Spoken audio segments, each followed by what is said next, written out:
Batu, Barada, Nikto. You must remember those words.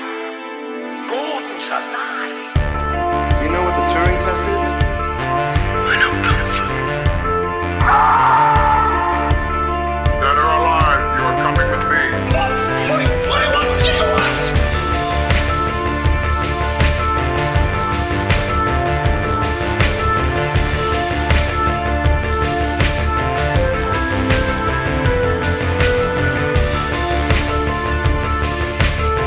My God, it's full of stars.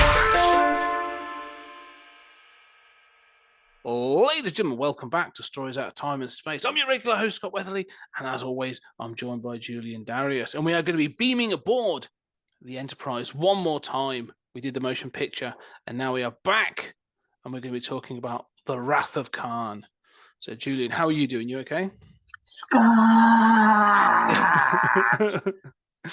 was going to do something similar, and I thought, I don't know if it works. Too obvious. Yeah. Yeah. But yeah, talking about sort of Star Trek 2, 1982, this came out, which I think is a seminal year in film. I honestly think 1982 is a massive year, an under-acknowledged film year. But this is an interesting film to talk about. Motion picture, we talked about. We both kind of liked it. We'll go back to that at some point, maybe talk about it. But like, we both acknowledged that it was a bit slow. It has great ideas, and it's about something, and is very akin to the original series in many ways, but didn't hit with main audiences. It's often considered one of the sort of like the lesser Trek films. And then we go into 2, which to me is a completely different beast, and is actually considered one of the best Star Trek films. Well, not only that, but I would argue pretty indisputably one of the best science fiction films ever made. And, arguably one of the best films ever. I think we're going to have some interesting points here, because one of the things that I was thinking about watching this, because I've got the Blu-ray, and so I went back and I didn't watch it all. I just sort of scanned through, because I ran out of time, but I scanned through the original. It's on there as the original episode. Spacey. Spacey. So it introduces Khan, Montalban. And so I was like, oh, cool. I'll go back and sort of just skip through it to bits and pieces. And in my head, this is a question I want to ask as an early point, before we get into the whole thing, is watching that episode, or is knowledge of that episode essential to watching this film? No, it's not. And that's part of why this is a good movie, is that there was a past encounter, but you do not need to know it. And in fact, knowing it does not add anything. I mean, the most that it adds is the ensign, I think, who was on the ship, the female ensign who's like in love with the alpha male, Ricardo Montalban, very 60s sort of like, alpha male, women can't resist the alpha male type. And she leaves with him. And then in this movie, he references "My wife died."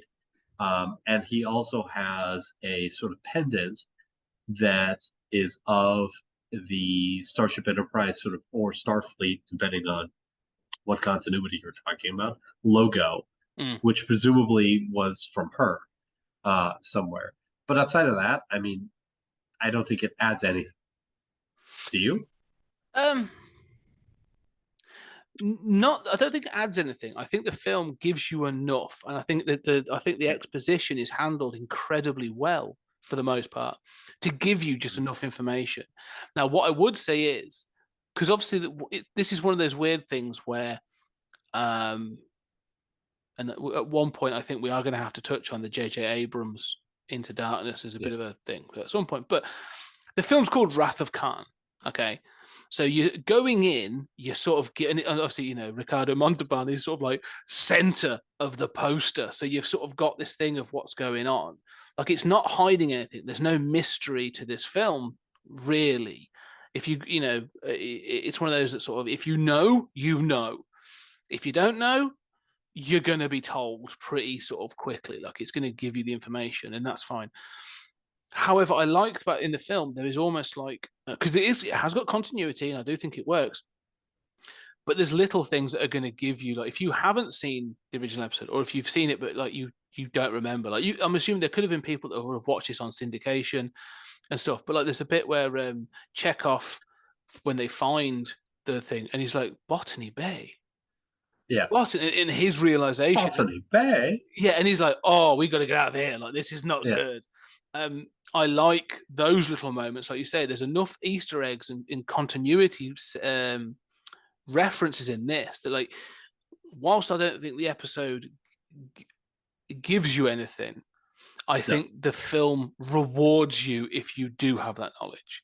And that's why I actually think even makes it even better, because it's sort of like, it's going to give you the information if you haven't, but if you have, it's going to be like, oh yeah, no, I know what's coming. It's but not enough to be fan service. It's just enough peppered in to be that little bit of, like, nice little moments, which I think are actually really good. Well, and I want to back up to thinking about, like, how we should frame or even understand this film. Because I think it's really important. It's true that Star Trek was its indication, and lots of people had seen Space Seed, probably way more than saw it when it originally aired in the 60s. Having said that, the majority of people seeing this movie probably had not ever seen Space Seed. And this movie was made in the wake of the first one doing okay. Yeah. The first one did well enough at the box office. It was a success.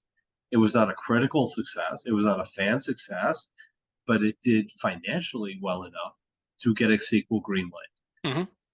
And for the sequel, what's very interesting is that they stripped Gene Roddenberry of all power. Yeah. Roddenberry did not want this as the sequel. They said, yeah, well, you doing it was what got us Star Trek 1. And they, took him off, basically. This is not what he wanted. They acknowledged the crew aging. Mm-hmm. So if you look at the original motion picture, it's 3 years after the original series. Well, the original series, ended in 1969. The movie is, way after that. It's more than a decade after that. Yet it's supposed to be 3 years later. This movie catches up to real time. And I think in a really aggressive way. And Meyer, who wrote and directed this, was not a Star Trek fan. And so this was a very unconventional movie. It was intended to be the final film. I mean, everybody assumed, like, the first one, and like everybody kind of hated, but it did well enough that it, we could greenlight a sequel. It doesn't make sense to not do a sequel, but it doesn't make sense to go. I mean, it's a very strange situation to be in, right? Where we've got to make a sequel, but that sequel shouldn't be what it's a sequel made before. To. Yeah. Right. And so they did this weird thing, obviously Nimoy had wanted out for a long time. And his views were respected. And, it is intended to be a kind of swan song to the franchise, made by people who are not the Star Trek Roddenberry types. And yet it works so phenomenally fucking well. Oh, yeah. Well, this is one of the things I find interesting. So I watched the director's cut, which is, like, I think 4 minutes longer. Doesn't make any massive changes. It's not like this isn't like a, Blade Runner or one of situations where you need to watch the director's cut. The theatrical cut works just as well. Just so happens I got the director's cut on Blu-ray. And I was watching it with that mindset. I was thinking, like, what is this? Like, what triggered this? As in, and I'm thinking about the way things changed and the way things were starting to change in movie making. And so in my head, I was thinking not just sort of in Star Trek, but I was thinking like the wider thing. So we've talked about in previous films more previous reviews, more contemplative and more sort of, films that sort of like will go through and be about something and really want to dive into thing, and that was very much a 60s and 70s kind of thing. Like, we talked about those films, and that's much what motion picture is about. Like, it's really sort of trying to be about something, and I love it for that. And I do think there is something to be said for that, and I think that's the thing. However, we then had, since then, the 70s had started to giving us a bit more action drive. We'd started with sort of like cop films were becoming more sort of aggressive. From Dirty Harry, French Connection, those things were coming through. We'd had Star Wars now has become a sort of as a blockbuster, so we'd had that sort of like push. And 82 introduces a couple of things. 82 is a fascinating year. You get Rambo: First Blood, you get Conan the Barbarian, 48 Hours. Like, the action genre films are upping the ante in the action sort of like department. And then you get Wrath of Khan, and it feels very much of a piece at the same time, where they're like, okay, we've had all these films, and now we've got to sort of up the ante, and we've got to up the sort of like the action in some cases. But they also try to balance it out with, like you say, with an aging crew. And I love them for that, because that's something I wanted to cover off. And so this film exists, and why I think this is a seminal year in film, because it's sort of the action department is upped, and I feel that this film very much sort of like adds in action and tension, and in a way that I think obviously the first one doesn't, and so it fits into that sort of mold of being, and that's why I think this is partly why it's so successful. Now, that's not to say this isn't sort of like just an action focused film. It's not at all.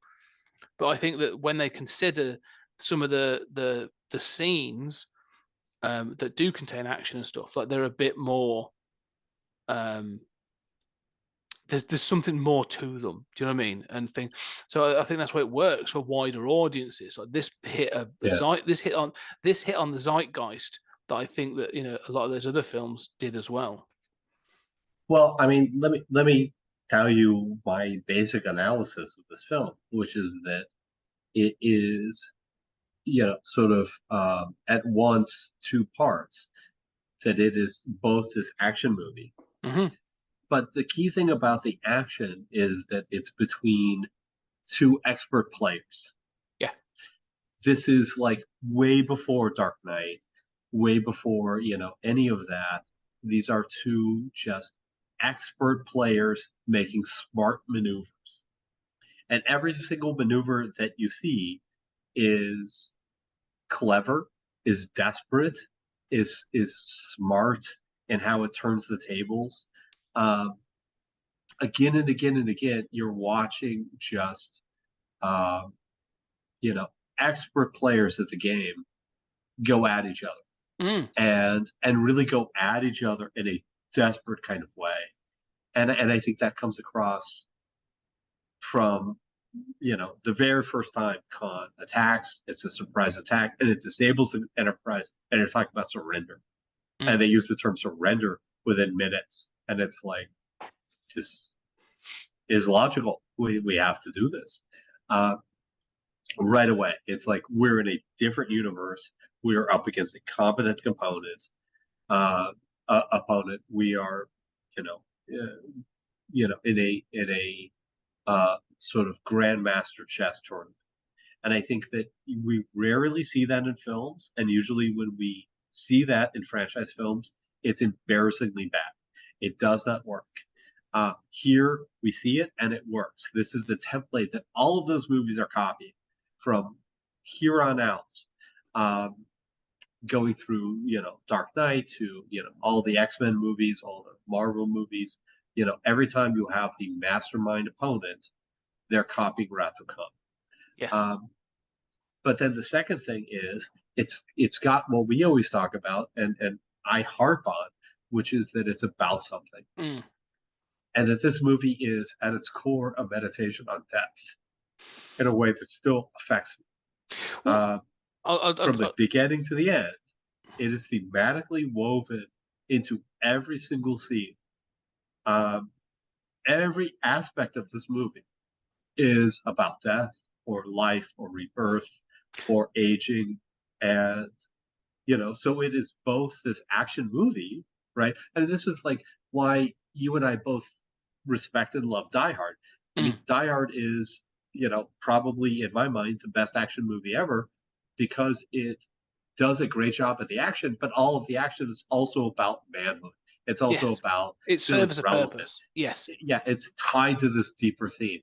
And for me, Star Trek 2 is both this like chess game, the ultimate kind of chess game action movie, and also this profound meditation on death. Well, yeah, I 100% agree with you saying that in this idea, because I think the action is also handled incredibly well. Not is it about this masterclass. They actually sort of like, it's done at a pace that it's not rushed, and it's like you say, it feels desperate, but it's never sort of like, and also it never sort of dwindles down to, and this is where I think with future, let's talk about future installments of this franchise, in particular like Generations, where it's like, oh, we've got to have Kirk fighting, and I'm like, I don't give a, like, Shatner's old now, like not old, but like he's getting on. I don't need him, and I don't need William Shatner and Ricardo Montalban fighting hand to hand on the bridge of the Enterprise. Like, I don't need that.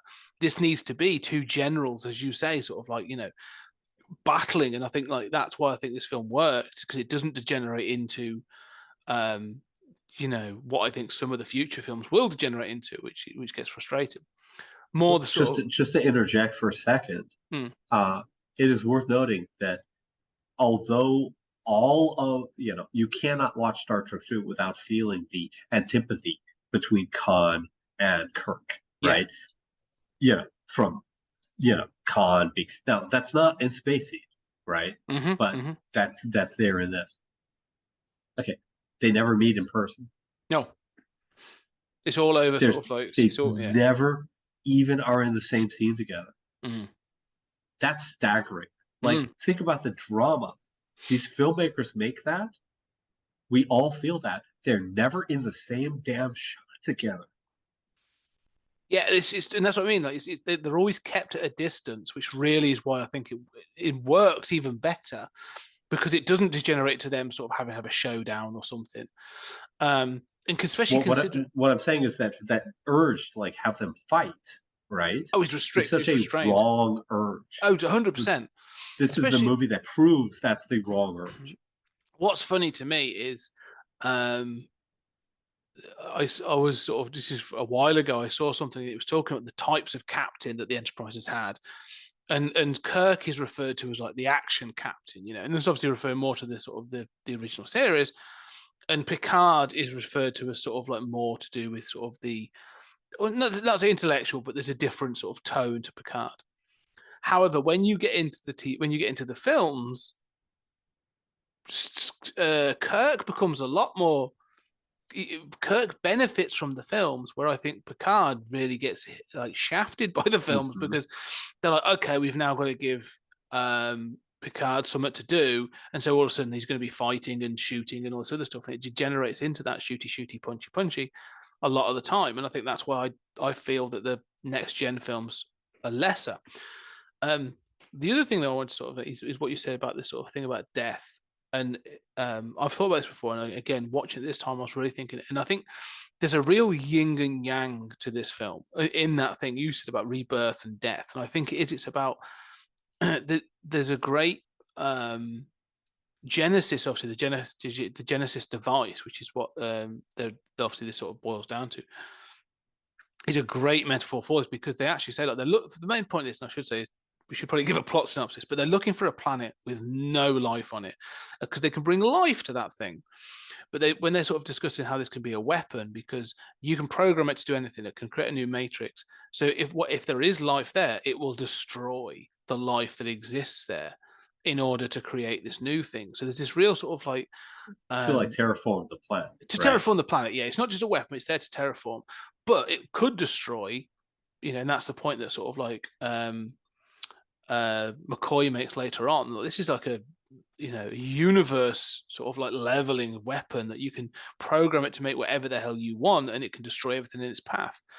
And I like this idea that this potential of destruction can then refer to, and it's like I think about the sort of is it Kali, the sort of the Hindu god of sort of like destruction and stuff, and it's always like, but out of that destruction comes new life, and that's sort of the point.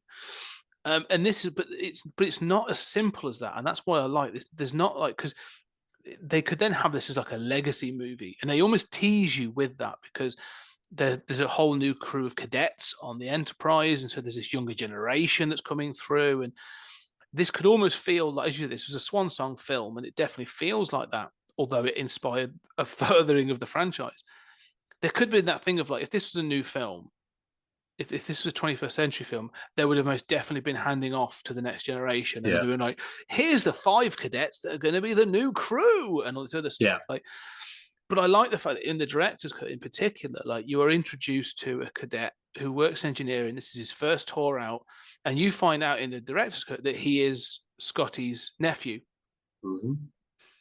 And so when they are hit and fired upon by Khan, and Scotty turns up at the in the the doors open, and he's holding a body of that kid, like, it's so much more impactful in the director's cut, because you're like, not only is this sort of like a young cadet or a young person who's like been killed in their first tour, like, this is Scotty's nephew, like, he was sworn to protect him, and like, it shows you that sort of like, this is dangerous to be in space, but also like, you are not safe just because you're a cadet. There's no one safe in this film. You can be young and stuff, and I love that. And not in that sense of like mean, but like, it's going to be. That's what I'm saying. This film's kind of brave in those respects. Yeah.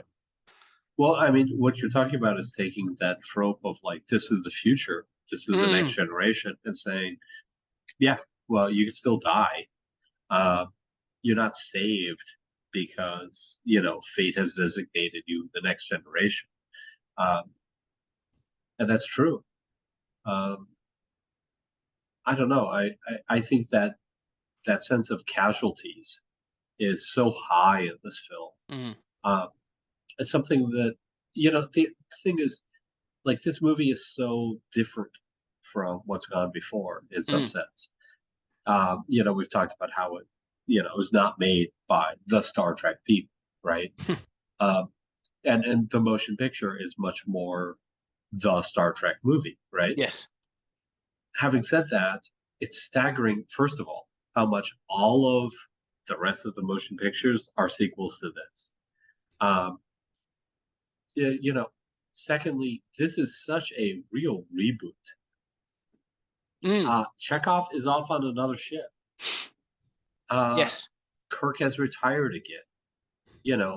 A decade and a half has passed, and Kirk has accepted a promotion and retired. Like, they have new uniforms. A long time has passed. This whole trainee situation is part and parcel of, just like in the motion picture, lots of changes had happened, but it was, 3 years have passed. The 5-year mission's over. Here it's like, yeah, well, probably you served 10 years, twice as long as the original series. On the 1701A. And I guess it's still the 1701 retrofit. It's not the A until after Star Trek 4. Sorry for my geek though, but yeah. So like, there's this massive, like, 10-season long Star Trek show that happened between episode, movie 1 and 2 that you never get to see, and it's amazing how much everything we associate with the motion picture era is really all a sequel to 2.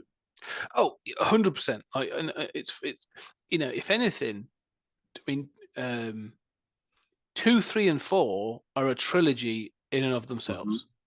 And I like that. I enjoy those films. They are of varying quality. I think people have issues with 3. I kind of like 3 though, and in fact, I will happily defend most of, in fact, all of the original series or the original crew Star Trek films. But yeah, you're right. It's almost like this is a reboot. This is that first idea. This is one of those first sort of reboots and going in a completely different direction. Yeah. And it's I don't think you'd have seen this before, and it's shown in almost every aspect of this film.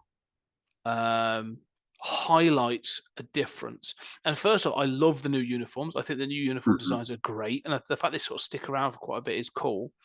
But what I would say is that this film, the first 10 minutes of this film, maybe even a little bit more actually, we'll say about the exposition, like it throws you into things. So you end up sort of like with Savick, played by Kirstie Alley, at the helm, and she's sort of as sort of leading this thing through. You don't know what it is at first. You sort of see, but she's got the original crew around her. She's got McCoy, she's got Uhura and Spark and sort of thing. Like you don't know what it is at first, and then she's like, oh, what the hell? Where's Kirk? What is this? Like but you're thrown into it, and it's obviously turns out to be the Kobayashi Maru test. And I love that it's set up like she's decisive. Savik's decisive, and she makes his decision. But it's a no-win situation, which I know is obviously a big part of this film.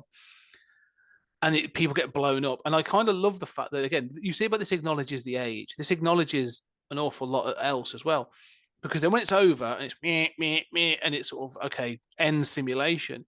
It gives Kirk a hero shot. You get that. Here's Kirk entering the story. He's backlit. You get the silhouette. Like Kirk gets brilliantly backlit. Oh yeah, it looks fantastic. But he gets that hero shot as he enters into the story. But it's then sort of like not pompous. He's not thinking. He's sort of like he is still Kirk. And they all get up, and I like the fact that he then jokes with McCoy, who's lying on the floor, and McCoy's like, you've seen all of them throw themselves around over the banisters and over the consoles and sort of stuff. And he's like, what did you think of my performance? And I like the fact that it then throws you, it's throwing you this curveball to be like, oh no, that was all a simulation, and it's it was for not for for fun, but it's for training purposes, and they have to act. And I kind of like that like you're then acting like Kurt, not only McCoy. McCoy and Spock agreeing to do this performance. I'm like. I love that. There's a weird sort of warmth to the relationships again. But I love this introduction to all these characters. That is then, so you've been given this hero introduction of Kirk. Yeah. That is then almost instantly juxtaposed against him having to wear undermined completely by him having to wear glasses, not wanting to acknowledge his birthday. McCoy's age, the fact he's an antique and he's just part of this collection. And I was like, wow, like you're really doing this yin and yang thing where you're going to give us this hero shot. You're going to give us this almost like this massive sort of almost like you might as well have his hands on his hips, for God's sake. Yeah. To then completely undercut it by going, oh yeah, you're into late middle age. You might as well be facing into retirement. Our better days are behind us. Blah blah blah. Uh-huh. And I'm like, oh wow, like you're really gonna, and they do it repeatedly in this film. They'll do this where they'll give you something, and then they'll undercut it with another sort of thing. And because then it's not just with Kirk. They do it with Khan later on, which I want to get into. But like, I think it's fantastic. I think the opening of this film is brilliant. I have like 30 minutes worth of comments on what you've just said. I mean, the first is what's always struck me is that opening is after the brilliant James Horner score, which we can't credit him enough, is that sense of drama that you're going to open with killing off the whole crew, right? I mean, how can you possibly have a more dramatic opening? And then that's obviously wed to the themes of death and aging and all of this.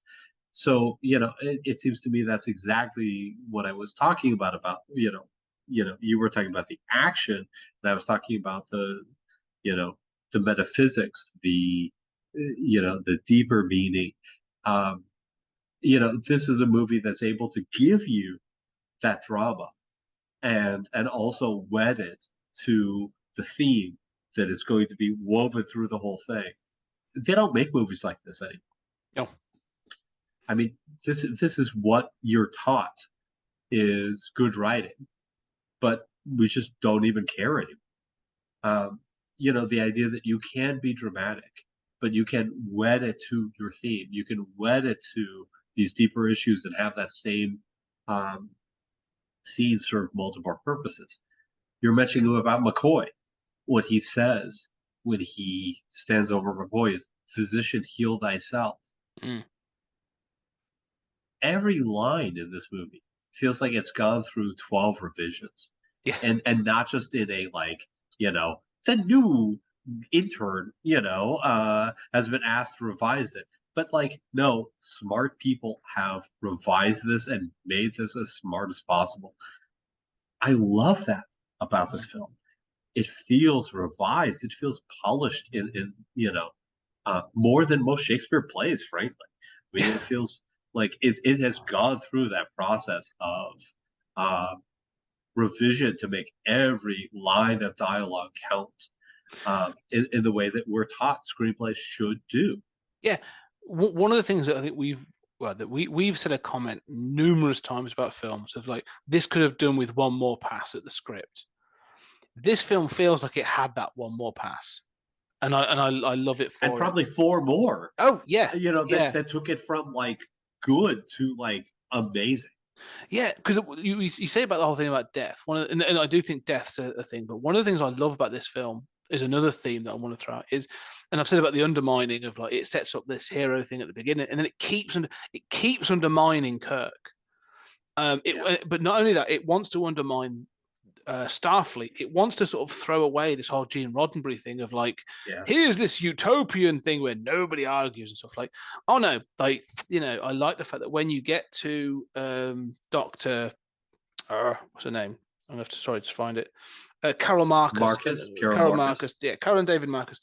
And you've got this sense of like, they don't trust Starfleet. Like, David sees them as like a militaristic thing. Yes. And she's like, well, no, not wholly. Like, they do exploration, but he's like, no, like there's been battles and they've got guns and like that's what they do. Like, they will find a way to weaponize this creation that we've built. Like, he does not trust Starfleet. And so again, you're a bit like, okay, well, we've seen them different. We know them as explorers. We know this other thing. And then you're introduced to when you meet Khan. And Khan shows that, like, because of this event that pushed the planet, one was destroyed and then was pushed out of its orbit.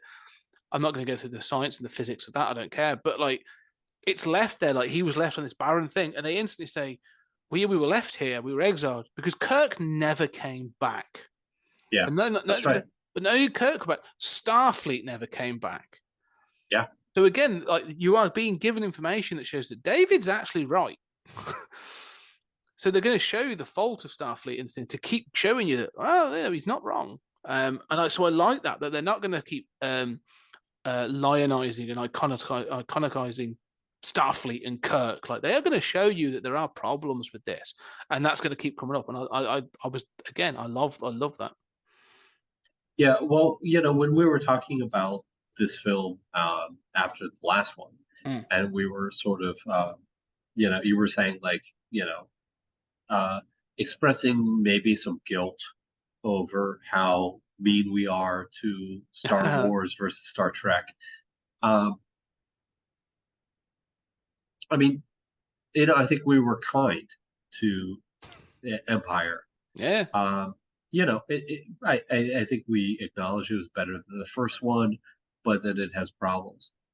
If you look at that versus this, you're in a different world. Empire is the early stages of establishing your own franchise, right? Clunky. Much better than the first one, but still clunky, reaching out in the darkness, trying to do that. And visually, and I don't mean to distract, certainly visually, much better than Star Trek 2. I mean, if you have to watch these two on mute, Empire is a better movie. Having said that, it is amazing to me that you keep talking about like the legacy features of this, that we're in this period of legacy movies. We're in this period of characters in Star Wars transitioning, right? And in all these franchises, sort of transitioning, are failing to do so. Star Trek 2 shows you how that's done. Star Trek 2 acknowledges from the beginning. They're old. They're tired. What was this about? I'm training the next generation. Um, how do I understand this? And also that sense of the mistakes. When we talked about Doctor Who, your mantra was, I want to see Doctor Who have to deal with not following through on these original episodes. This is a Star Trek movie in 1982 that does exactly that. That knows that is a problem of the original show, that it does not follow through, that it's very easy to show those heroes being, 1960s Kennedy era conquering heroes, but what do you do to support that nation, 20 years later? This is 1982 and it's doing things that are so radical 40 years on. It's like a whole other level compared to Empire, is what I'm saying. Yeah. And Empire's cool. We both defended Empire. But, I mean, this is like doing some deep shit. Well, yeah, it is. And I think this is the thing. It's sort of, because by removing the Gene Roddenberry element, obviously it allows them to do that, because you are able to tarnish and humanize these characters. Oddly saying that about sort of Spock and other things. And we should highlight as well the lack of aliens that exist in this planet, in this thing. But that's besides the point. But I do like the fact that this is able to tarnish that legacy a little bit, to show that it's not just this, like you say, all-conquering sort of like expansion or exploration. There are consequences. And I like that, like you say, they're acknowledging their age. But the other thing is, you say about the aesthetics of this compared to Empire. Well, I'd also compare it to the aesthetics and to the visuals of motion picture. One of the things I'd say is sort of motion picture, like, there are scenes in the cargo bay and in corridors that are brightly lit. It's shown to be expansive. You are shown parts of sort of like San Francisco's Starfleet Academy and all those things. All that is in that. That's gone in this film. Like, this film is back to being it's not quite industrial sci-fi in the same way as Outland. It's not sort of like raw pipes and stuff everywhere.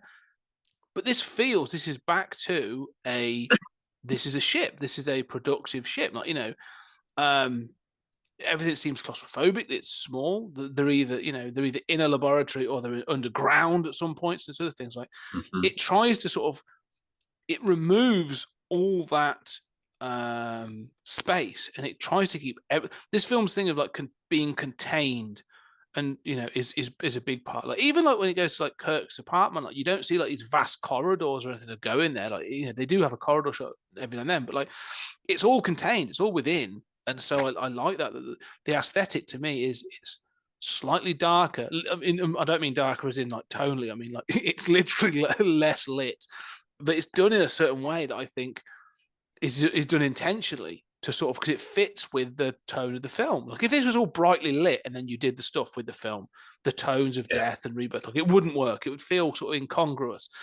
So I think actually like the aesthetic of this film fits perfectly with the message. And I agree, if you were to sort of have it on mute, it might look worse, but I think it works exactly for the purpose of what it is they're trying to do.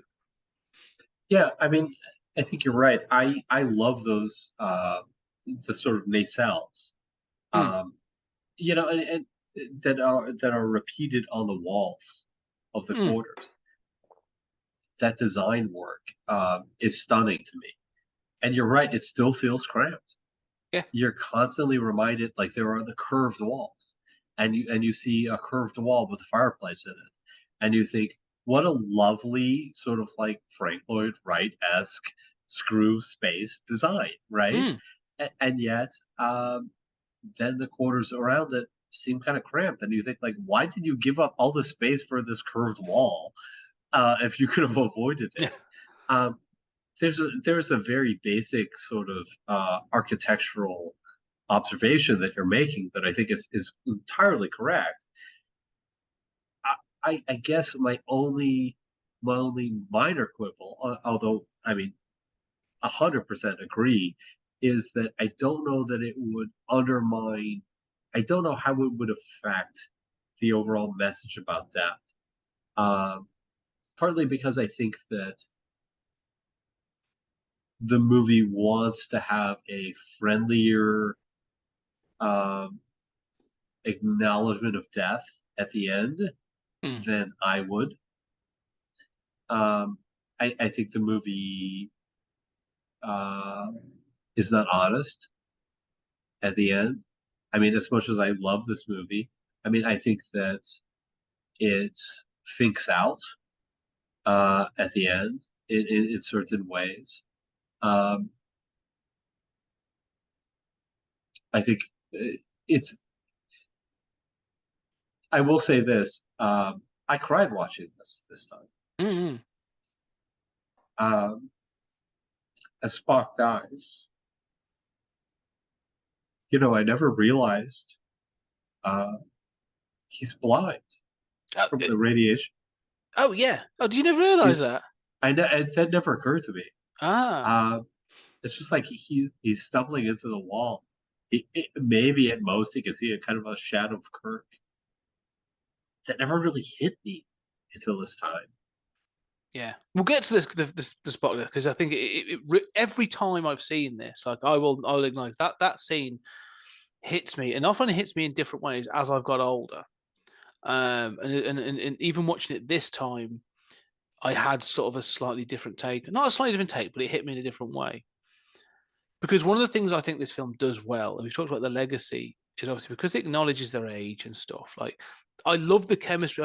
Yes, off screen, I'm sure there was issues, and there's always been slightly contentious things between Shatner and some of the rest of the crew. But the chemistry between um, McCoy, Kirk, and Spock just works. Like Yeah, the McCoy frustration with your green blooded elf kind of thing, sort of like, even though it's there's that weirdly sort of casual racism in it, it's still sort of like, it feels like you still know that McCoy would do anything for Spock and all this other stuff. Like, there's still that thing there. It's just the way he sort of articulates it. But I love that relationship with the three of them, like, stands out. We mentioned it from the first film. There's a couple of scenes that work for me in the first film, and it's the same here. But there's a point where Spock, in particular, when they're going after this thing, they go after the sort of there's this he learns about the Genesis. Carol Marcus contacts him. He's like, okay, we've got to go find out. Well, now this is going to go from a training mission to an investigation, and Spock hands over the reins.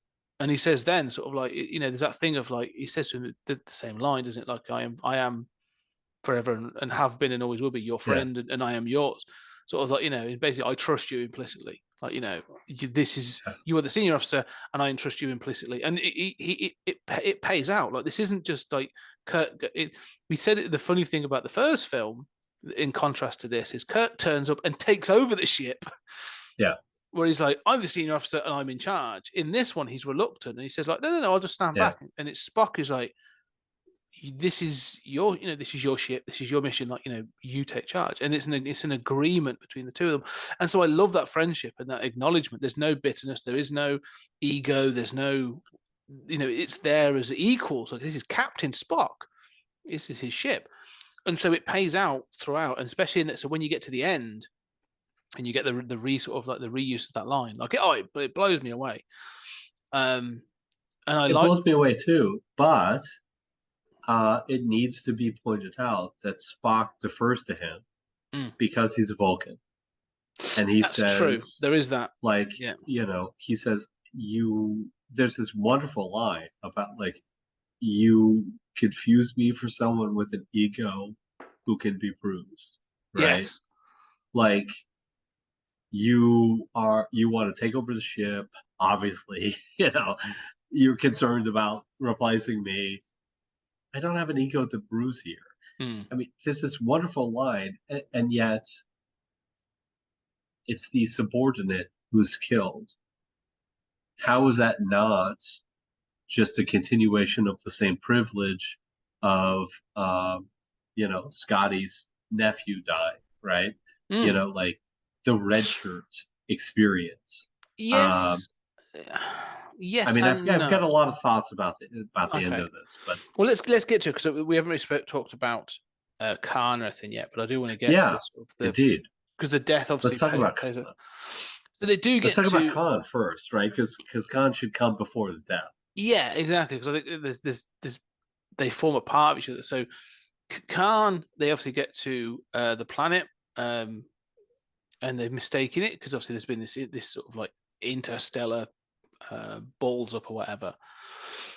And the introduction's all well and good. I think it's well overlaid that they're looking for a planet to sort of to test the Genesis device, and they have to go down to it because they actually. I love again this thing about Starfleet, like there cannot be any life on this planet. Like that is the rule. It has to be a completely dead planet. And so they're going down to do this investigation. I'm not entirely sure what they're looking for. Like, like what being down there, like a scanner should clearly be better. But they go down to the planet and they find the cargo things, the Botany Bay. And you were then introduced to these sort of like Mad Max looking cast of sort of like people surviving it. And again, I like the fact that again, one of the things I'm really sort of we talk about the aesthetic of this. It's a little bit silly, like the whole bare chest thing. It's fine. It's very iconic. Yeah. But when you first meet them and they've become, I think my only reference would be like Sand People of Star Wars, but there's a reveal moment of Khan is revealed in that sort of like he unwraps and he sort of takes off his mask but even the fact that like the design that they've given him for this sort of desert living, this horrendous is pretty well thought out. They're like, oh, it's not just one layer, like he's wearing like 3 layers to cover his face because it's so dusty and everything. I like that. And again, sort of like, you meet these people. So Khan's reveal that you've been given this hero entrance of Kirk, and then you are given this sort of like villain reveal of Khan, and I like the fact that they're going to then almost undermine that as well a little bit when he gets his justification. But it's interesting how they've done this thing of this unlayering of Khan. Yeah, I like that kind of like Dune-esque Mm. sort of sand person kind of thing. The other thing is that, I sometimes wonder when we talk about villains, uh, this is like the Khan moment where he thinks about like, oh, James D. Kirk. Um, he stranded me here. Stranded me. Well, recall that Maltaban gets to shine, and he does later with a sort of buried alive thing. Um, how powerful is it just to watch a villain talk about how much he hates the hero? I think about like, Nicholson in the first Batman, where he's like, I've given a name to my pain, Bob, and it is the Batman.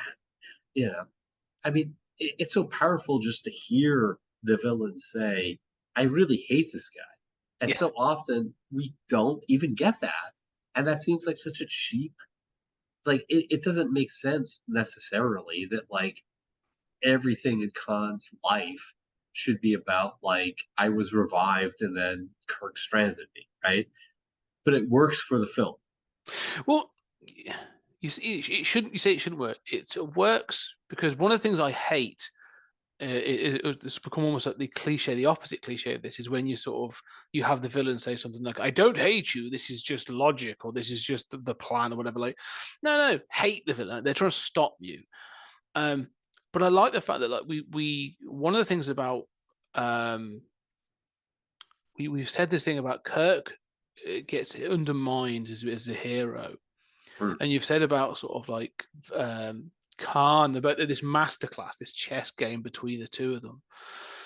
One of the things I like about Khan is when you meet him, and he does like he tests me. Now he has this like he's Ricardo Montalban is fantastic in this role. Like he's clearly relishing this role, and he brings some great moments and some great line readings.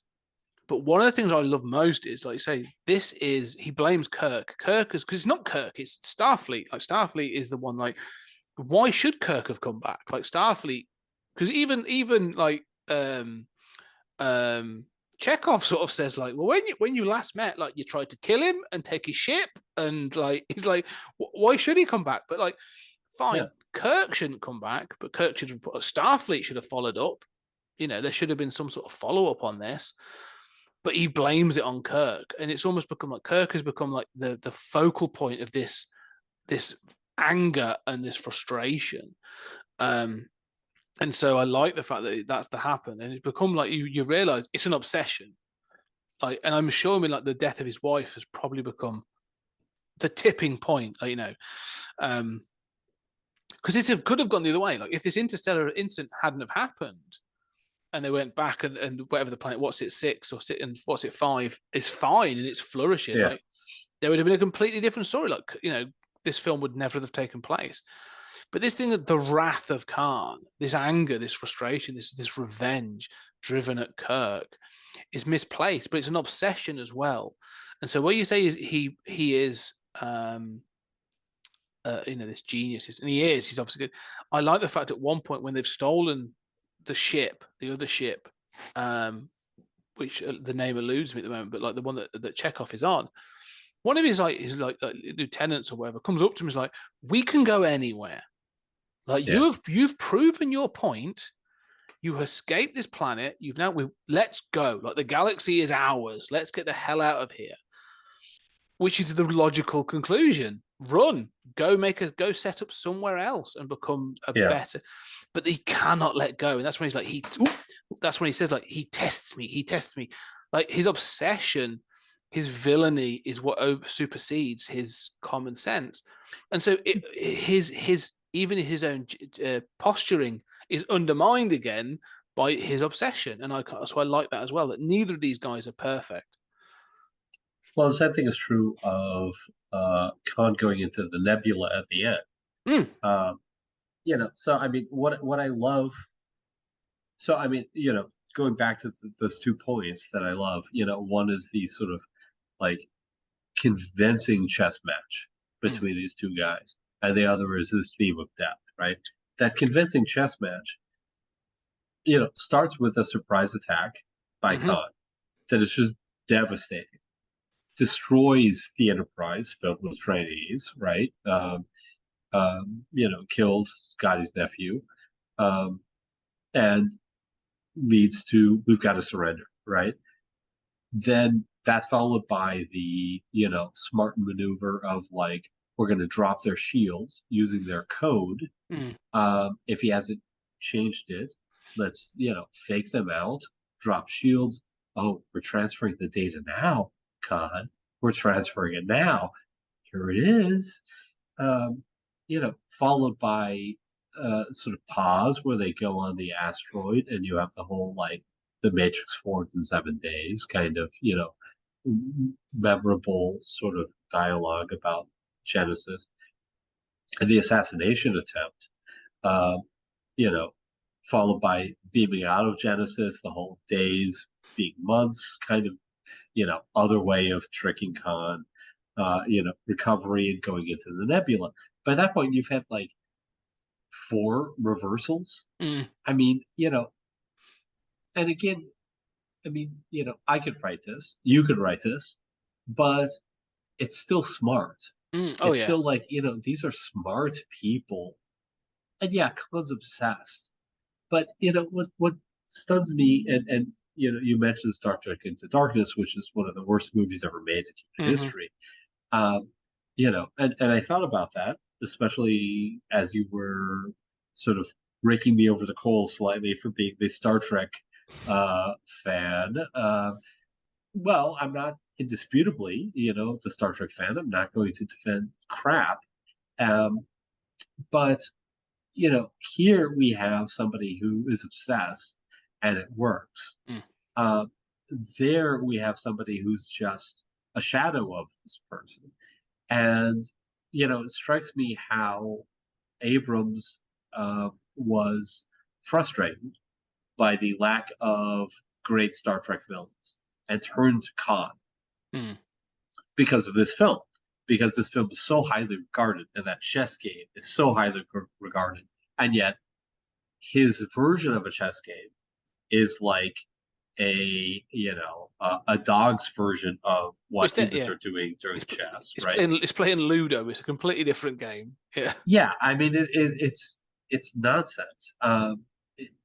It's completely maddening how dumb it is. But also this idea that like Han is the ultimate villain. Well, he was in Space Seed. That has almost no relationship to this film. It's great that he has this vengeance. The wrath of Khan is so key. This desire to go one-on-one with Kirk and take him down and be willing to die to do it over and over again. That's key to this film. And yet that's not true in, Star Trek Into Darkness. Khan is not the ultimate Star Trek villain. What's relevant is that he has a vendetta and that he's really smart. That's it. Yeah. That's all you need. Stop trying to copy Khan. Yeah. Yeah. Well, listen, the thing is that the point of Khan, comparing it to the Cumberbatch version or the J.J. Abrams version later on, is the legacy, though. Like you say, it's the wrath, isn't it? Like, it's that point of, we talk about there's a 10-season show between the first film and this film. And there's a 15-season film, 15-season show between Space Seed and this. Yeah. So you've got a decade and a half of events and resentment and obsession bubbling over that come to the events of this film. And like you say, the exposition's handled so well in this film that you don't need to know what's happened in those 10 years. You get enough to know this is what's happened and this is why there's that frustration and that desire for vengeance and why sort of Kirk has become the focal point of that. But then when you get to J.J. Abrams' version, it's sort of like it's like the two characters are just inserted into the same story. It doesn't. Khan's plot doesn't really make a great deal of sense in this in Into Darkness, and as we've said, they don't share a shot really in this film. Like, they're kept at a distance for a reason, to build tension. And as I said, unfortunately, it's turned around, isn't it? Obviously, Into Darkness becomes shooty, punchy pretty quickly, and has that whole big ending, and then they try to redo the ending with Kirk instead of Spock. And, and none of it works because it doesn't have the legacy. The fact that this film is, like, say, a contemplation of death and legacy and old age is the reason that all those things work. If you're going to go, here's a young, sexy crew, and now we're going to have this moment, like, it just doesn't work. Like, this film is loaded with baggage, in that sense, and not just in Kirk and Khan. Like, you see it, like you say, like, Chekhov is on a different ship. They're training new recruits. Yeah. Kirk is now an admiral. Yeah.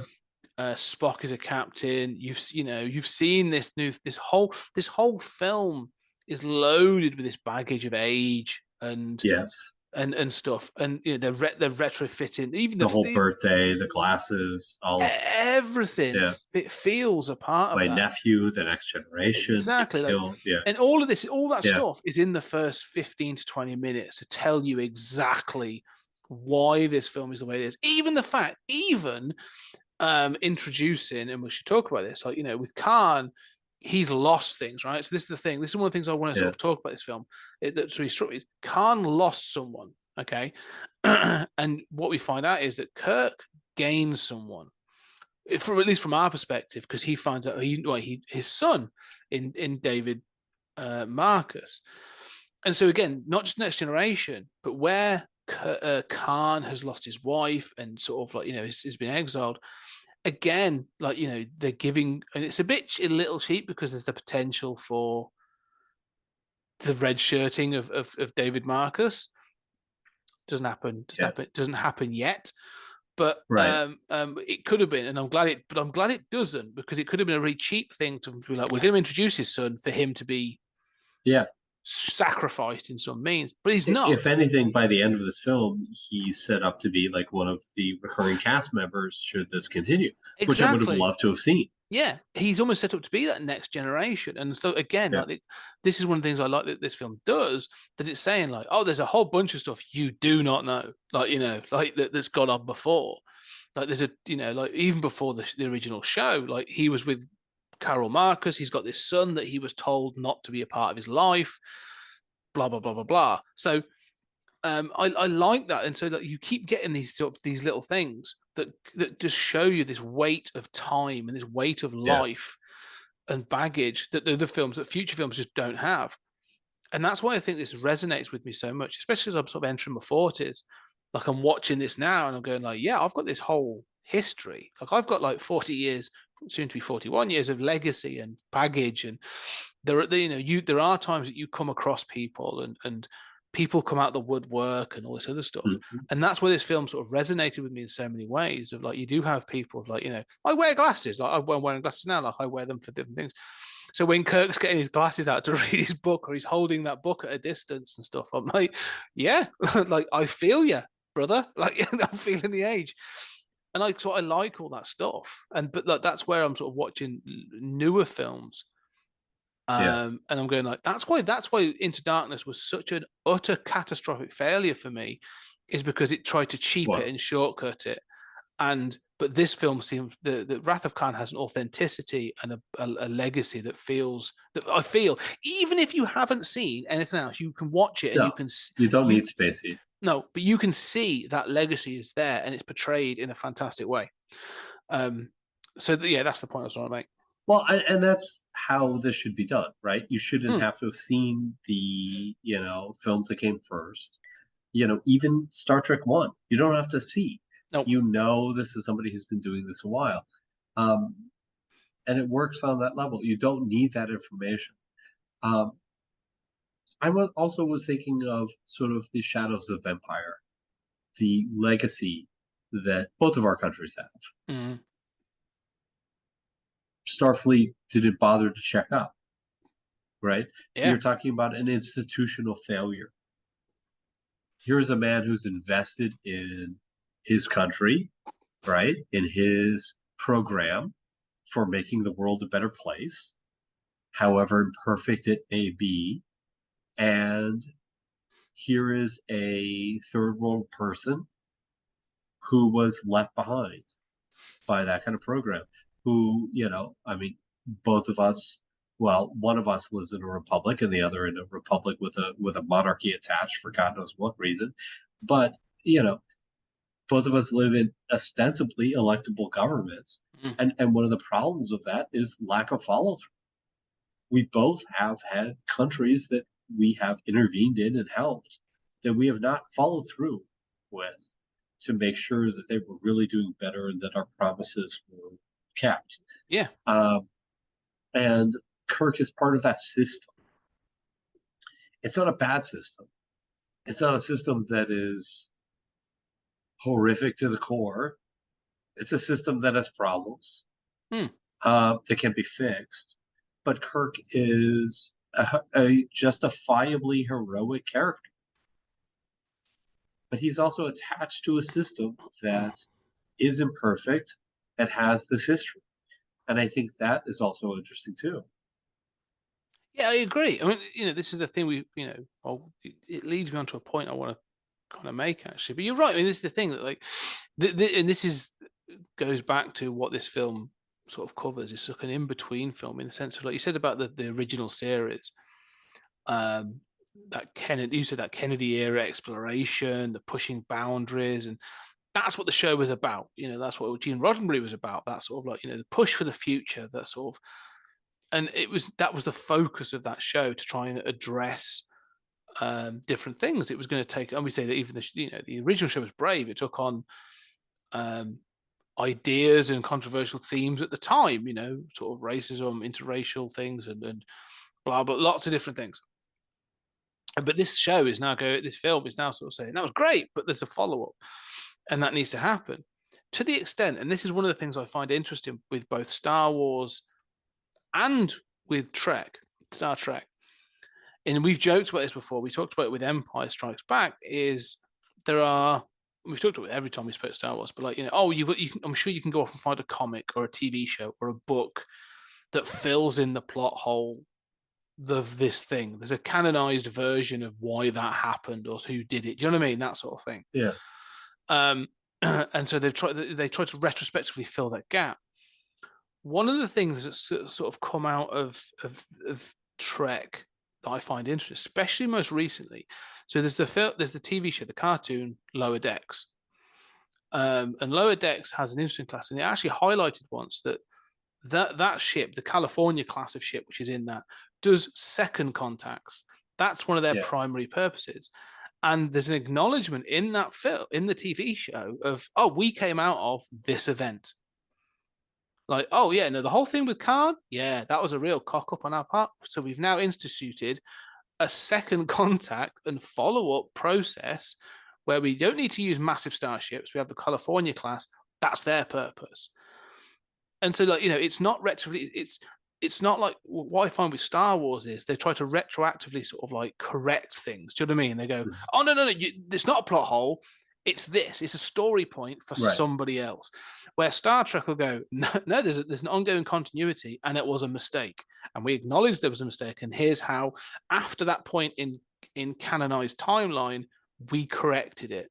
And they do this with TNG. They've done it with some other series as well. I like that. I mean, that's what the series Picard's sort of doing, isn't it? It's sort of going, yeah, we're looking back at things and going, this was something we're going to reflect on this things that happened either in a past TV show or something else, and we're going to look at how age and time and attitudes change, and we have to change with them. We're not going to go back and say, oh no, what you don't know is off screen this was happening. It's a case of we're going, we know this was clunky, and we're going to try and we're going to show you how that has impacted on things. And I think I prefer that approach.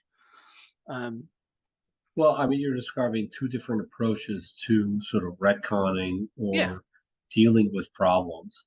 I think that's profound.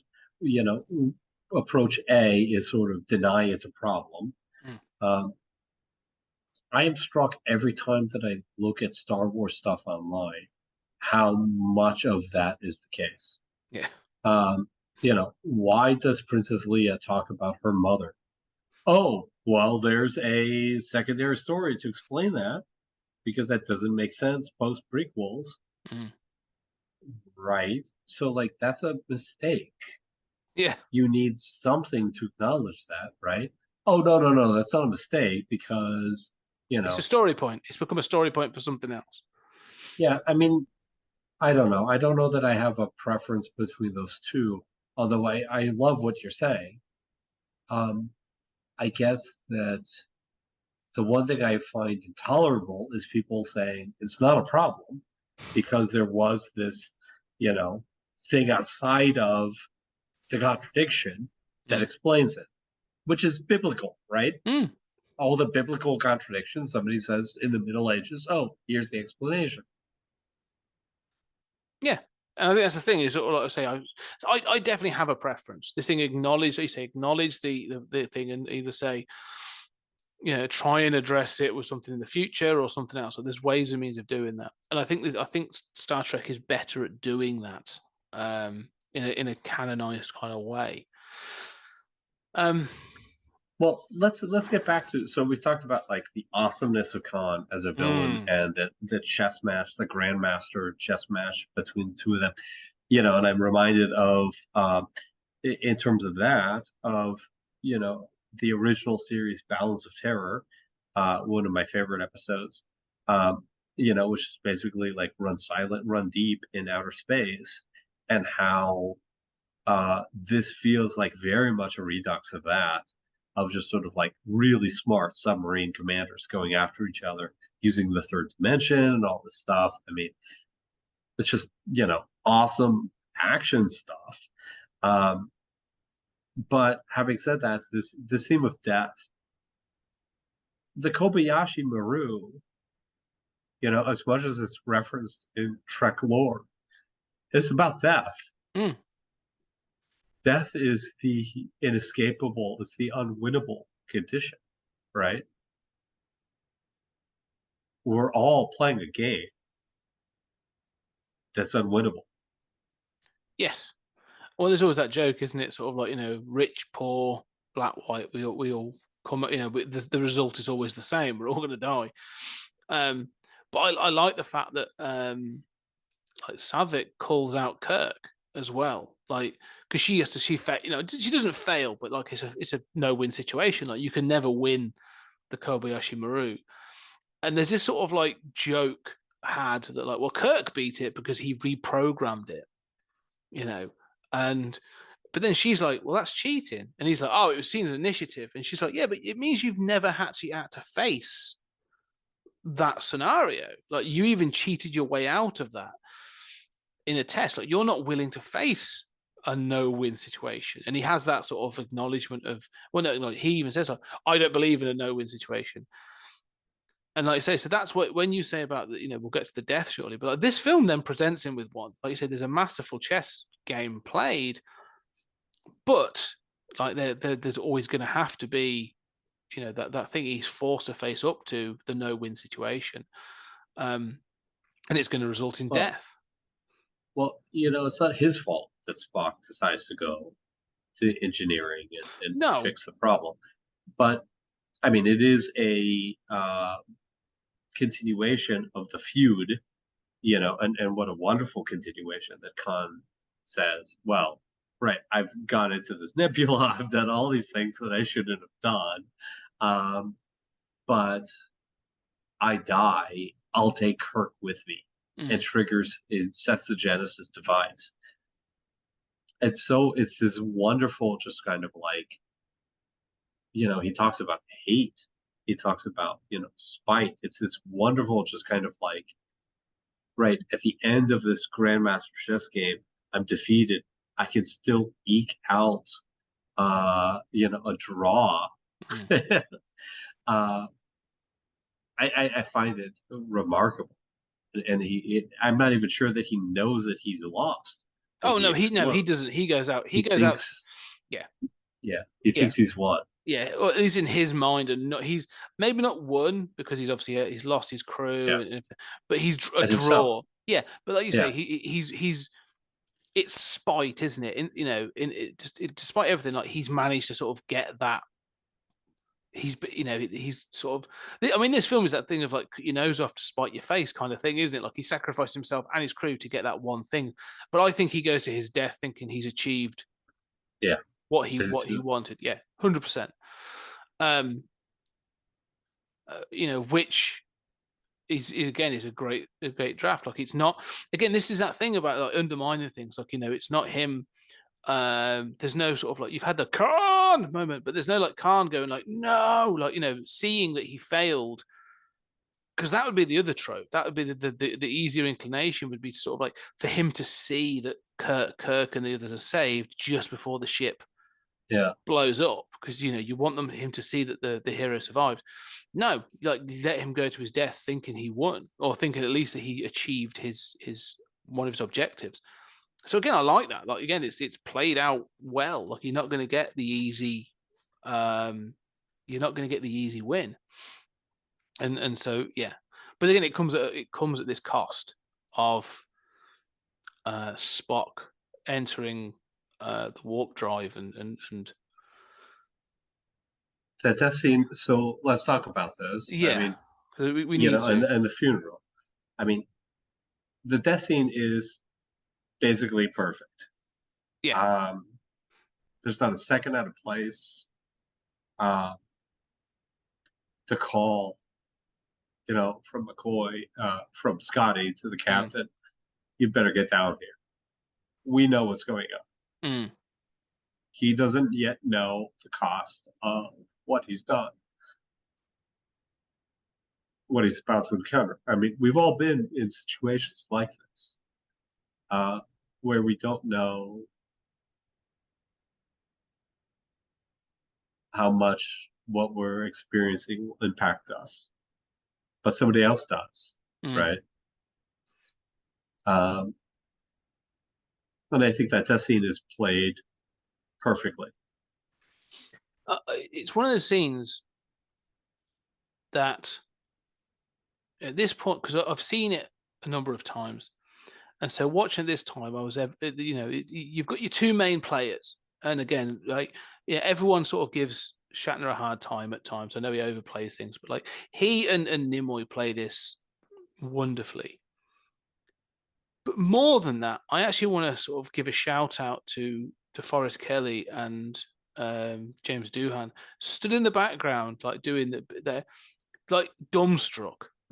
Like neither of them know. You can see it because they're all friends of Kirk and Spock as well, and they're grieving and shook in this moment.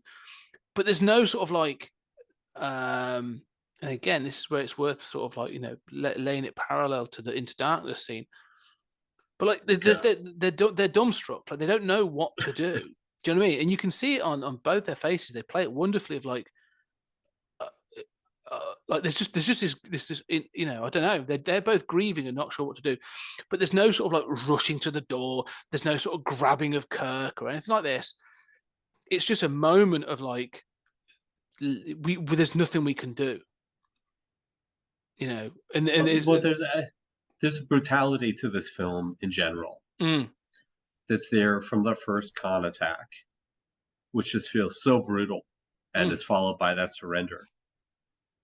Doohan does restrain Kirk.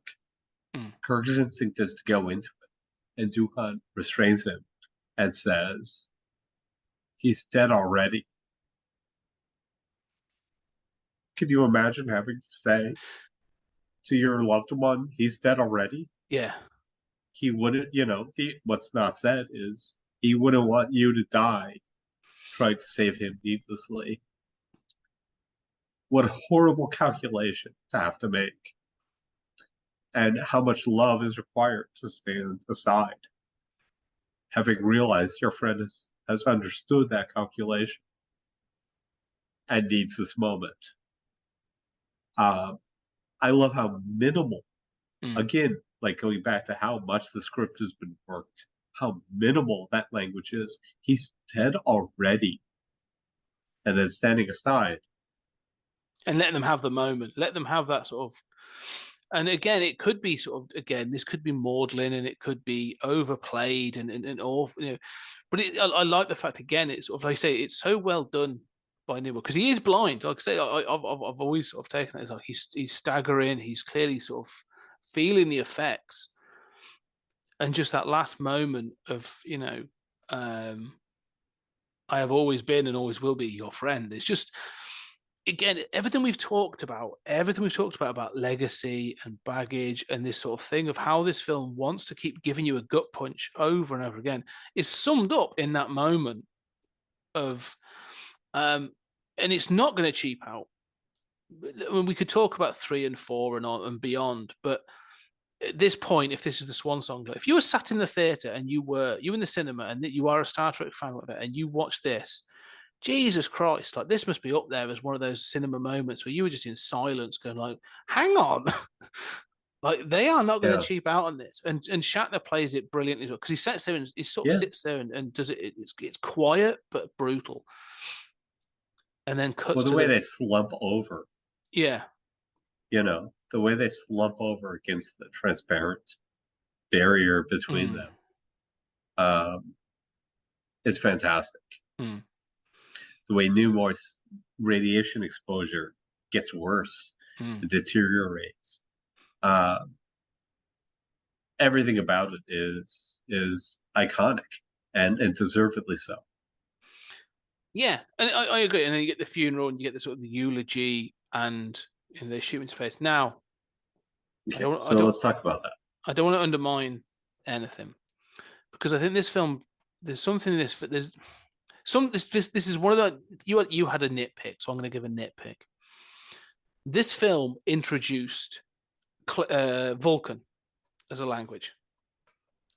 This is the first time that there's a very brief scene between Savick and Spock, and they use Vulcan, and I was like, "Oh Christ, I've never noticed that before." Like, is that the first time? Yes, it was.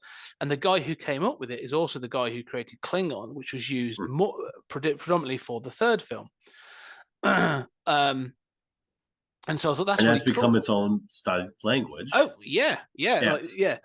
And so I thought that was really cool that they've introduced this scene. They acknowledged this is an alien race with an alien language, and between themselves, they will talk in Vulcan. So I was like, that's really cool. So another thing that this film does that's really, really cool.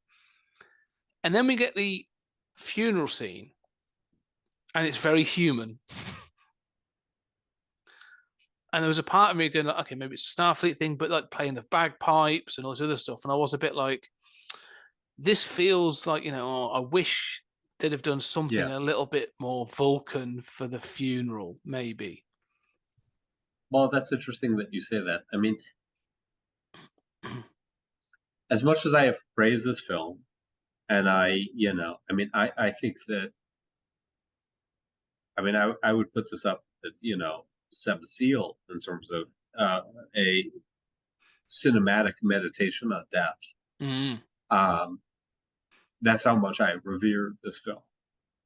Having said that, I think that funeral is like the ultimate proof that, like, no, actually, Kirk is an asshole. Yeah. Like, basically, like, your friend has died. He's used the term in that same Savick scene. He says, nobody's perfect. He's very human, says Savick, right? Human is a, derogatory term to Vulcans. You've seen that in the original series. You see that in the show. Kirk chooses to define him as, of all the men I've known, he was the most human. He was the most human.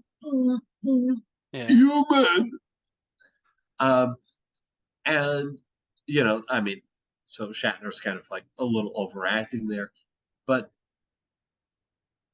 I take that to mean, in the best of circumstances, that Kirk sees him as struggling, that he wanted to be greater than himself as part Vulcan and part human, and identified what he struggled toward and struggled towards it as best he could, and did amazingly well.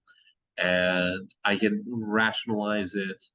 Having said that, we all know, like, if Spock were in that eyes, he'd be like, fuck you, and extending the middle finger toward Kirk, right? Yeah. Am I wrong? No, you are totally right. Like, it's like if I had a funeral and somebody was like, well, I don't know about his writing. I don't know about his love of science fiction and, Stories Out of Time and Space and Sequard and everything else. The one thing I know is, like, he definitely supported a white America. I'd be like, fuck you. I'm like in heaven just going like, can I piss on your grave? It is the one line, I think, or there's minute minor lines, but this is the one line that stands out that you go, could have done with being reviewed. Like, because of all that legacy, and again, we acknowledge he's half human, half Vulcan. There are better ways, if anything, he taught us that, that race was irrelevant, that we are all, bound by whatever. There's ways of doing it, like you say, but it's the one line that sort of stands out as everything in that funeral feels so human. There's like, here's a coffin, here's some bagpipes, here's a eulogy about how human he is, and you're just like, hang on. And also, where's Sapphic? Here's Amazing Grace. Yeah, exactly. Which I really like as a song. Okay. Yeah. I'm an atheist. I also really like Amazing Grace. It's also really a cliche, especially with bagpipes. Yeah. And it's religious. How is God's Amazing Grace combining with, like, You're So Human, helping us to understand? I don't know. It's like a Muslim who dies in 1700s America, and they get a eulogy that's like, with a violin and eulogy about Jesus Christ or something. Yeah. I want to see Savick annoyed. Savick should slap Kirk at the end of this. I agree. Yeah. So no, I agree. It pisses me off every time. It is. It's a really weird ending to this film. It's a bit of a disappointment. However, I do want to sort of compare it. But one of the things is it sticks the landing in the sense of like it's still, well, it has that sense of like because then it launches the coffin and it shows his coffin on the Genesis planet. Yeah. Which is always going to be a bit of a sort of like, if this was the end, it was fine. Mm-hmm. It works as an ending, and I'm Right. happy with that. But there's always that, well, there's a door slightly open, which is fine. I'm fine with that because you get the rest of the franchise. But when I compared it to, and I went away and I didn't watch it all because I can't stand the whole film, but I quickly sort of had a quick flick through and I was like, what is the ending of Into Darkness? Because it has it, they switch it, and it's obviously Kirk that sacrifices himself, and that you then get Zachary Quinto sort of a spot going like, come on, and it has a big fight and it's all shite. However, again, like where we've said this is a sort of a tragedy on death and legacy and that sort of film. What happened? Yeah, exactly. You get punchy, shooty, shooty. More than that, though, after having been dead for a certain amount of time, the whole point of the final film is get me some of Khan's blood because it can revive Kirk. And so the ending of the film is Kirk being revived, but not just revived. He is enhanced now with antibodies or whatever from Khan's blood. So he's actually improved. And I'm just like, it's sort of like, so infuriatingly bad that watching it, I'm just like, yeah, you've got no legacy.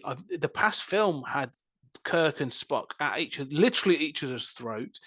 So you've not shown me, a legacy of them being the best friends or learning from each other. Like, it's just cack.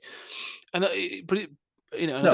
I mean, that's one of the worst. I mean, literally, I think that is one of the worst franchise movies ever made. It's appalling from start to finish. It is, and it's a terrible film. But it highlights again. I want to sort of use it as a platform to highlight how good. Yeah. We've sort of harped on a little bit on the funeral scene at the end, but how good Wrath of Khan actually is as a standalone movie, as a franchise film, as if this was to be the end of that franchise, and they felt like it would have worked. Like, this film is firing on all cylinders. And two things that they don't do anymore is you're doing a franchise film in the 1980s. You can't assume that people have seen past installments, right? And you can't assume that you're going to get additional installments. How is this so fucking confusing? Yeah. Right? Like, who knows who the fuck is going to enjoy your movie or your TV series or whatever? And don't end on a cliffhanger. This ends on a cliffhanger, but it could be the resolution. Like, it's not the most dramatic thing, right? One cast member died. Are they alive? Ooh, maybe. I mean, it's not the most dramatic thing ever, but it is actually really mystical. Like, it's about as mystical and as Dune-like as like Star Trek ever got. It's kind of amazing. Like, it really works for me, especially with those. Look, I mean, my love of Hawaii, the shots of the palm trees and the sun through the palm trees, and sort of, I mean, my heart bleeds for that stuff. But you could the ending shot of this film, right? We now know in hindsight that there was obviously a 3, which is Search for Spock, and obviously we get 4 and 5 and 6, right? So we know that there was a continuation of this franchise. So you and I, with the knowledge of hindsight, can go, oh, it's a cliffhanger. This was an indication of, is he alive, yes or no? And we know that obviously it comes back. Maybe one day we'll do 3. But one of the things that's interesting, if this was the end, it could just be taken as a resting place. That's right. He's not he's not been fired into space. He's not going to be going off into sort of the coldness of space. Actually, he landed on the Genesis planet, and he will rest there on this beautiful planet. Like, it can be taken as a restful shot as well. If this had ended on that, you could almost have that as being like, it's a goodbye, like a final confirmation that he is at peace, and move on. Well, and the death of the coffin contrasts to the greenness all around him. The life. Exactly. Uh, Coming back to this idea of death, life and death. And the point of this film, like it's all there in that last shot. If this was a modern film, you'd have a final little thing where like a light turns green, or do you know what I mean? There'd be that thing of yeah, like, oh, or there'd be some spirit who shows up to explain everything to, yeah, you know.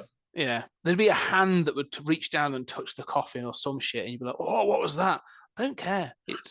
It works better this way. It's such a beautiful shot.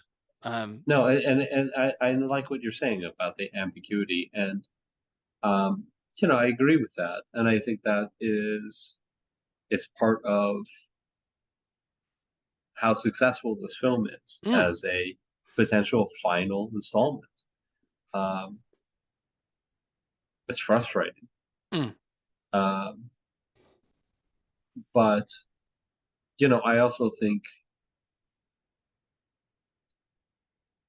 as we deal with, we're now in a different universe, right? I mean, this is 1982. But there weren't a lot of franchises. no. This is two movies, right? I mean, we are two movies in. Yeah. That seems like nothing, right? I mean, everybody expected, every sequel was going to do worse than the previous film. That was just sacrosanct back Mm. then. This has a lot to say about how we understand not just our own deaths, um, but also, how to deal with franchises. And I Yeah. know we're low on time, but this concept of the Kobayashi Maru, I'm not sure that I've understood fully until this viewing that is really fundamentally about death. Mm. Um, and my answer is I'm going to be as happy and fulfilled as possible going into my inevitable, winless scenario. And that's it. I think you're right. This film, yeah, in this film, it does. It says basically life is a no-win situation. We're all going to go out. Nobody comes out. What did they say? Yeah, no one comes out of life alive. No one sort of comes out at the end of it alive. That's the point. A point about, I just wanted to sort of a final thing about sort of 80s and the franchise, because 80s is the franchise era. Like it's the birth of the true, what we are going through now started in the 80s. And I mentioned a number of films that were sort of, I said this was a pivotal point, this pivotal year, 82. I said, Conan, First Blood, 48 Hours. Each of those got a sequel, I should highlight, right? Rambo First Blood became a franchise that runs 5 films, had a cartoon series, a toy franchise like this. That's a whole different conversation. But the 80s was a machine. The 80s struck onto this notion of being a machine that would churn out films. And I'm often glad that certain ones did and didn't. But Star Trek got into that, and you see that, like, some installments are better than others. One day I really want us to talk about 5. But like you said, the horror franchises that sort of like banged out, the slasher franchises that banged out, numbers of films. Police Academy had one a year from 84 to 90. It was just this. That's what the 80s were. Indiana Jones gets 3 films in the 80s. It was just about this thing of franchise. The birth of the franchise is the 80s. But there was still this expectation of diminishing returns. However, like Star Trek to me still feels like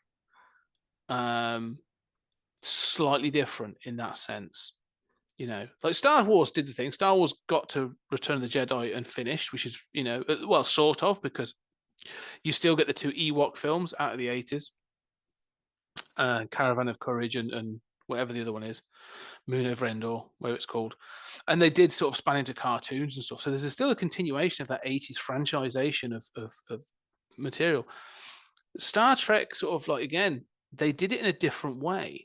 Like each of the films has got a point. Like 4, and we will, if we do ever do the full story, like 4 is probably the most 80s Star Trek film ever. Like, it's got everything in it. It's got punks in it, for God's sake. Like, it's a tip, it's a comedy film in many ways. It's about eco, stuff like. But then they didn't. Then you get like TNG, which is what, 87, I think, sort of starts. Yeah. And so there's this thing of like, Star Trek's not going to sort of fall into this thing of like, oh, it's loads of ways of money, we're going to do this different, we're going to do this. No, they continue on this process of trying to give you something of quality and thought provoking and that sort of thing. And I do think it stands out next to other franchise IPs of the 80s. And I think it starts with this film. I think motion picture is still a good tentpole for me, but I think Wrath of Khan allowed Next Generation and all these others to be a bit more experimental. So I think it not only is it a good film in itself, it became a good baseline for everything that came after it. Well, I think it's, when we talk about the sort of cliched understanding that the even numbered films were good, that's because the odd number films crashed the franchise. So like Star Trek 1 was a disaster. It made a lot of money, made its money back. It was successful, but critics and fans both were not very happy. So Star Trek 2 was like, all right, well, this is the last thing. I mean, they made figures and lots of merchandise tying into Star Trek 1. Didn't do that well. Yeah. Star Trek 2 is, the last gasp of the establishment. No figures made, no merchandise, and it does well, and it's critically acclaimed. It's very much beloved. So now we got to do a third. The third doesn't do as well, and does enough commercially, but they made figures for the third. Like, they did merchandise for the third. And it's like, who's like, I want to have that Star Trek 3, The Search for Spock lunchbox, right? Who's holding on to that? Star Trek 4, same problem. You're not making lunchboxes for Star Trek 4 because 3 didn't do that well. And then, 5. So, I mean, it seems like more like a pinball than it does, anything else. I don't know. I mean, we're in a different era today where the biggest stinking turd, as long as it's got Marvel Disney branding, makes $500 million in the middle of a pandemic. I don't understand that, but okay, so good on them. I don't have to go see it. Yeah, I do think we should, eventually get through all of these films. But it's fascinating in terms of the development of the concept of a franchise. Oh yeah. The franchise today is a completely different, concept to what it was in the 80s, because the 80s was a machine. Like, it was all about money, but and once they stopped making a certain amount of money, they dropped. I mean, it was that simple. Now it's a wider thing, and especially when you talk about merchandising, that's clearly a much, much bigger part of the equation now than it was back then. And the other thing as well is the thing to highlight is as well, everything we've just talked about, franchises weren't for kids in the 80s. The franchise films were not kids films. I've talked about like Friday the 13th, Halloween, Nightmare on Elm Street, Police Academy, the raunchy comedies. Star Wars is probably the closest, but even Star Trek is not supposed to be ready for it. Well, kids can watch it. I'm not going to say it's not for kids, but it's not kid-centric. Whilst I would say franchises today definitely have kids in mind. I still like the Marvel films for the most part, but there's clearly that kid angle. The same for a lot of others. God hates you, but I mean, luckily I'm an atheist, so I've got no problem with that. But the same with I'd say everything the same with Pirates of the Caribbean and all these other things where they're designed to have, because the merchandise Who's asking No, for I think I think that's a central observation, Mm. and this is an adult fucking movie. Oh yeah. And I'm an adult person. And when I was a kid, I watched adult movies. I watched Rambo. I watched American Ninja. I watched, not that it was a great movie, but I mean, I watched Star Trek. I watched Star Trek too. I was watching this stuff as part of being a kid that you were an apprentice to adult stuff, and you watched adult stuff. And nowadays, it's all kids stuff all the time. Yeah, I agree. I think that, and we talked about it. We were talking about, and we reviewed it, but then we talked about it a little bit in the 100th episode, sort of touch point. I think Dune. One of the things that sort of like Dune has its issues structurally, but doesn't pander to kids. Like that film is weird, and it's got big themes and that sort of thing. And I think that's why I like Denis Villeneuve. And we'll talk about him, but like that's not pandering to kids. And I guarantee there must have been a conversation at some point where like, how can we kidify this or merchandise or monetize this in a different way? And so I appreciate that it doesn't. And I think we need more of that. And I know that sort of like the whole DC Marvel thing. DC is sort of like the DC fans are like, well, we're more adult. I won't talk about the Snyder thing, but look at Joker. Like they've done that when they're success and they're done properly. Like, you can do a really good film. So, Amen. Yeah. So, we could talk about I mean, the sorry, just want to say it's the kidification of films. I'm trademarking that term, the kidification. The worst example of this for me is RoboCop. To go from the first film to the third film, and then and for it to be followed up by the cartoon. Second to the third. I mean, yeah. The second is a rough movie. Yes, I love the second movie. We have to talk about 1 and 2 together at some point. Yeah, but it happened, that kidification of lots of these IPs, and now I think it's just we're not going to go there. We're just there, and I think that's the part of it. I mean, so thinking about it in the 80s and in the 90s, what they thought about was, okay, so we have this IP. The IP is an R-rated IP. But we have this, we have these offers to make Sunday shows. Right? We have interest. How can we turn this into, a, Karate Kid cartoon show, right? How can we turn this into something that kids can watch? Okay, well, it's lasers. It's, it's not really, we're going to tone down the anti-corporate stuff. I mean, you had exceptions like Captain Power, which was awesome. But, so they were then figuring out how to adapt what they'd done. But nobody went to Verhoeven going like, make sure you don't offend the children because we might want to merchandise this, right? Today, it's all kid first. Right? Yeah, exactly. That's the first touch point. Yes. It's not adapting it to kids. It's how do we make sure this is available to kids on day one? Yes. And that I think is a completely different game. And that means that I am left out completely. No, and I'm sort of getting there, I think, in some cases, the same thing. Anyway, I am aware of time. This is a completely different conversation, and maybe one for 20th Century Geek. We'll have this one day of franchisation and the kidification of some of these franchises in the 80s and the 90s and the early 2000s, and how, because that's the thing, right? I tell you, from Star Wars through to Marvel, and there is a transition block. Yeah, there's a conversation to be had there. Anyway, final thoughts. And that's what Star Wars paved the way for. It did. Yeah.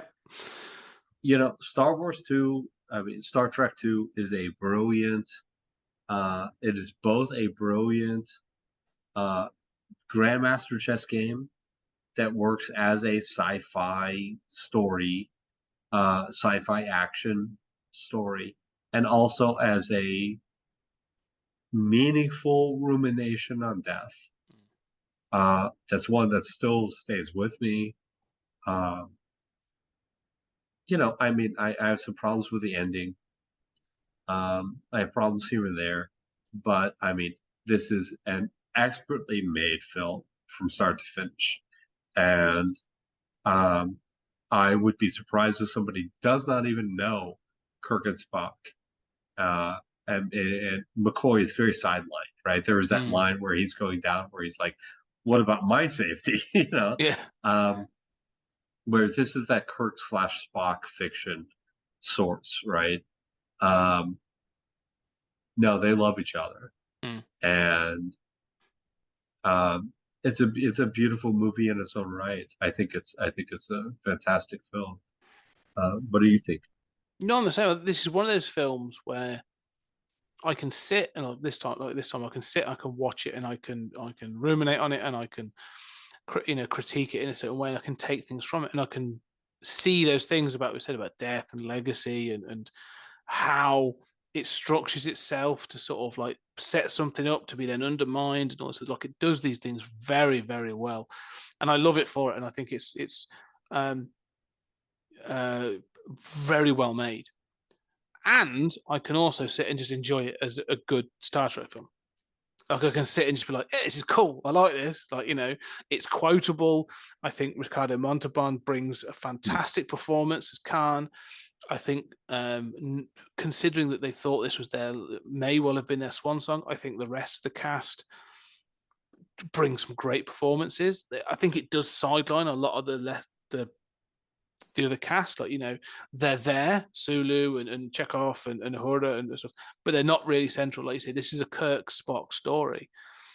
But by streamlining it down to that, I think it's incredibly watchable. And this is one of those films that, like, if I come across this on something, I'm often like, oh yeah, I'm gonna watch that. I'm gonna watch it. If this was on TV and I'd stop and start watching it. Unfortunately, it's a wonderfully, wonderfully well made film. And it stands up as part of my origin story. Like, this is one of those films that I watched as a kid where you're like, oh yeah, this is why these films are ace. Like, I love this. And as I've said, it's meant different things to me throughout my life. And as I get into middle age and I watch this and I think back on my legacy, like, especially that there are scenes in this where you're like, yeah, no, this is about, as you said, the life is the Kobayashi Maru. Like, it's a no-win situation. Like, and we have to sort of face up to that. But we also have to sort of like face up to our legacy. Like, what have we done in the past? Like, I'm pretty sure that everyone, we've all got a Khan in our wardrobe somewhere. Everyone's got a Khan waiting for us, in some way. We've all got skeletons in our closet. And I think that's the sort of important part about this film, is that sort of thing of like, no one's 100% clean. Like, no one is 100% that backlit hero that sort of steps into steps onto the bridge to save the day. They've all made choices, and we've all made mistakes. And I think that's why this film is so good. Brilliantly said, friend. Yeah, and I think if we've talked about Trek versus Star Wars, and I think we both lean Trek, and I more so as I get older. And I think this film is one of the reasons. But I think, we'll go through the rest of the series at some point, and we will start to discuss some of those odd number films as to whether they stand up. But anyway, for now, any additional final thoughts and what we've got on Wrath of Khan? No, I'm just thankful for the opportunity to discuss this, and for the ability of science fiction. I mean, I think compared to like The Fountain or something like that, this is traditional, right? Having said that, it interrogates the human condition, right? It doesn't hide from age. It doesn't hide from being about something. And I think that, science fiction at its best is able to interrogate the human condition and teach us and how we respond to the Kobayashi Maru. There may be nothing more important. No, I think you're right. I think that's where this film stands up, and I think it's going to become a bit of a touchstone for us, as we think about other films in the future. I think this discussion will come back to some of the films we will talk about going forwards. Maybe even in this season, there's a few that sort of like jump into my mind. But anyway, we are at time, and we have got time. So, ladies and gentlemen, thank you for taking this journey into darkness with us. There you go. But yes. We will never do that film, I guarantee it. Thank you very much for listening. I hope you appreciate it. I hope you enjoy our Star Trek conversation. This has been a great one for us. Let us know your thoughts. Does Wrath of Khan stand up for you, or do you think we were on the wrong track on this film? Let us know. Do you think Khan was right? Do you think he was justified in his actions? Let us know what you think about Starfleet. Everything. Come find us on social media at Pod Time Space on Twitter, whilst it still lives. We'll have some other platforms set up soon, I think. But also, if you like what we're doing, please leave a review. Go onto your podcast catcher and leave a review, preferably 5 stars, but any feedback we also appreciate. And also check out our Patreon, 20th Century Geek, at www.patreon.com/20CG Media. Go find it. There'll be a link down below. And on that, we obviously, Julian and I talk trekking through the Twilight Zone, which is obviously between each of these episodes as well. So go check out that. And there's more in there. So 3 seasons worth of trekking through the Twilight Zone. And more than that, though, we've also got me doing 30-minute thoughts and me having creators on to talk different things as well. So for now, though, this has been a wonderful conversation. Thank you very much, Julian. That's my pleasure. Thank you for this opportunity. And I want to thank everybody who pledges, because we love doing this. I know this means the world to me. And, if you can support us, who knows with Twitter where we'll be, in a year. I mean, the world is uncertain. But, I want to thank everybody for listening and for the support. And I know Scott and I love doing this. We do. We really do love bringing this to you. So it's a real joy. But anyway, we're not done. We have got more. We've got the rest of the season. I believe next is Howard the Duck next? Howard the Duck, yeah, 1986. Whoop, whoop. The end of the first half. Yes, we're rounding out. And we're going to go straight into Howard the Duck. Talking about Marvel franchise, let's go to the very early Marvel films, and an interesting point as to why this one was chosen.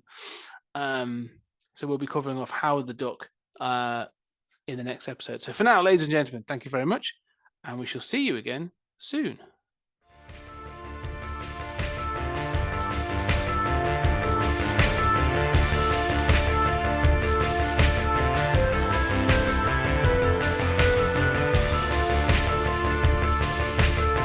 There's something very important I forgot to tell you. What? Don't cross the streams.